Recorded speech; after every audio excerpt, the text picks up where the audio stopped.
নতুন বিয়ে হওয়ার কিছুদিন পরেই কিন্তু আমি না গুরুদেবের মন্দিরে গিয়ে ঠাকুরের দীক্ষা নিয়েছিলাম। আমি আর বর দুজনে মিলেই। তাই সেদিন ছিল গুরু পূর্ণিমা, আর ঠাকুরের জন্য আর আমার গুরুদেবের জন্য একটুখানি নিয়ে নিয়েছিলাম ফল মিষ্টি। এই যে দেখো আমার গুরুদেব, আর উনি না তখন খেয়ে দিয়ে একটু বিশ্রাম করছিলেন। তারপর ওনার সাথে দেখা করে আশীর্বাদ নিয়ে বাইরে আসি। এখানে এত পরিমাণ ভিড় ছিল, সেদিন ছিল কালী পুজো, আর তার মধ্যে এখানে প্রসাদ খাওয়ানো হচ্ছিল। তো আমি বললাম চলো একটুখানি মায়ের প্রসাদ খেয়েই নিই।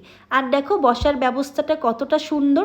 প্রসাদ খেয়ে একটুখানি ভোগ নিয়ে বাড়িতেও চলে আসি সকলের জন্য। কিছুক্ষণ বিশ্রাম করেই তারপরে না একটা ছিল জন্মদিনের অনুষ্ঠান, তাই বার্থডে পার্টিতে আমাদের যেতেই হতো। আর এই যে যাওয়ার আগে একটু দুজনের খুনসুটি না করলেই। সেদিন এতটাই গরম পড়েছিল যে আমি না জানো তো শাড়ি কিছু পরিনি, ছোড়া চুড়িদার পরে চলে গিয়েছিলাম। আমাদের বাড়ি থেকে বেশ কাছে ছিল এই বার্থডে পার্টি। এই যে দেখো বার্থডে গার্ল, আজকে তো ওরই দিন, দেখতে দেখতে অনেকটা বড় হয়ে গিয়েছে। তারপর আমরা সেখানে দেখো খাবার দাবার করি, সেগুলোর আমি ক্যাপচার নিতে পারিনি যেহেতু অনেকটা পরিমাণ লেট হয়ে গিয়েছিল।